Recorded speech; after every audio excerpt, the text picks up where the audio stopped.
this area all over the world, and as such these processes need to be seen as a low carbon source of electricity, heating and cooling, irrespective of the fuel that's used in their generation process.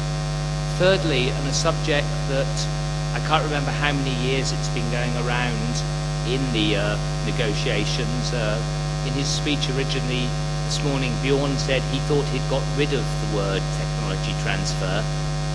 Certainly I've been doing this for, 1991, and I've never seen it disappear.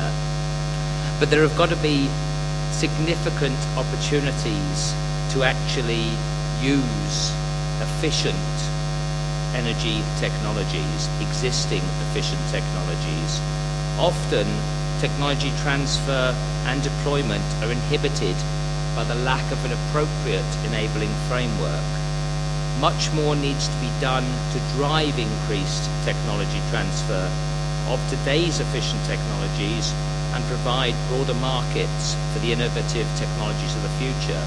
I think here certainly we can see the Asian Pacific Partnership as a good move in that direction, and I think more so we can see the efforts of the Clean Development Mechanism under Kyoto really trying to get technology transferred through to the developing world, but also between developing world countries. And the improvements we've seen in that process, in the CDM, since the Montreal meeting have been incredible.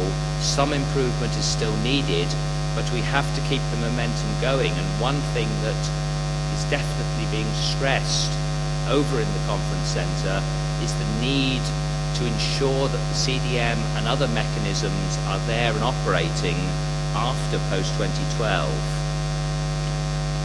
Business hates the idea of taxes. We really always mention against them. But I think in several European countries, on a positive side, we've seen a reduction in taxation on energy efficient products for the renovation of buildings.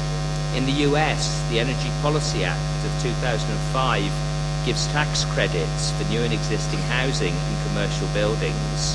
And you've also got tax incentives for customers to purchase hybrid vehicles, which have helped that market and certainly, I guess, to some extent, improve the future of Toyota in the US.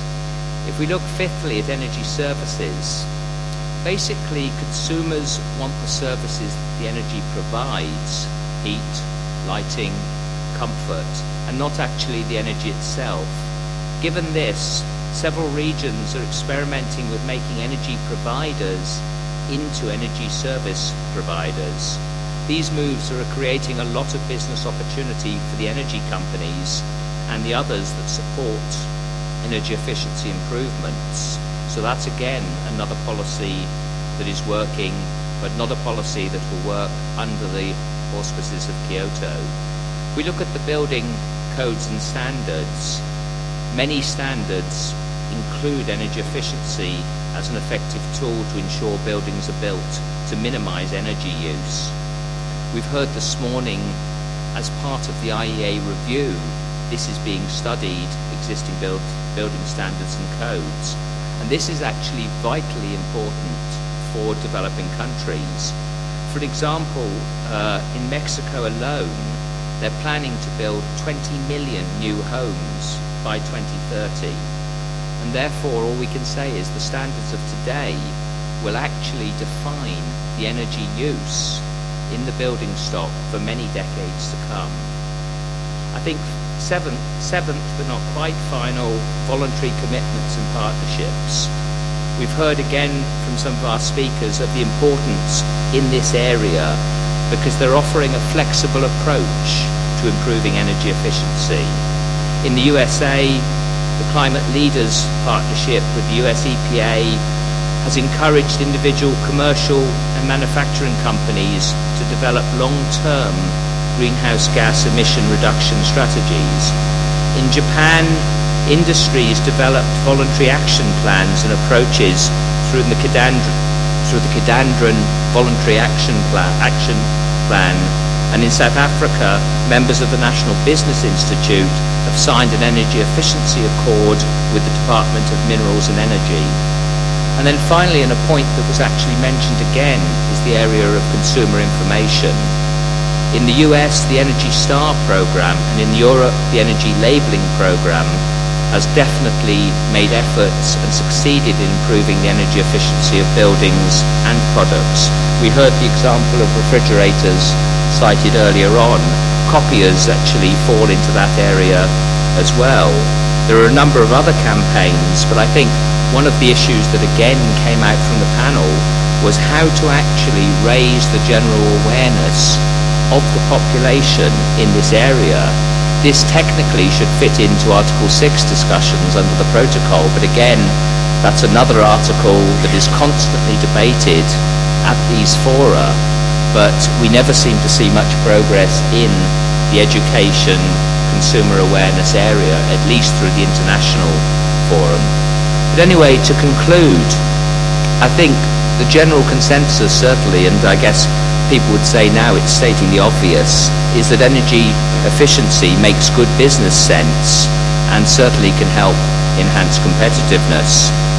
I think more importantly, it's a critical part of the global evolution towards a sustainable energy future. There are many existing market drivers that already offer powerful incentives to improve energy efficiency. Technology solutions and policy frameworks exist today that can actually improve energy efficiency.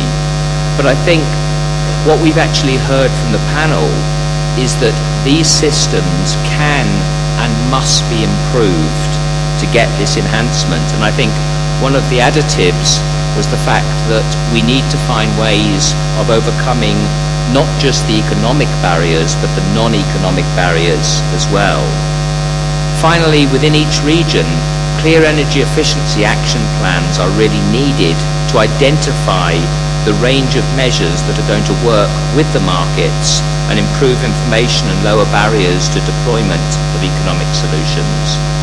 Business supports energy efficiency, and given the right fiscal and regulatory frameworks, we can do more to help governments. We want to achieve the triple objectives of growth, jobs and environmental improvement.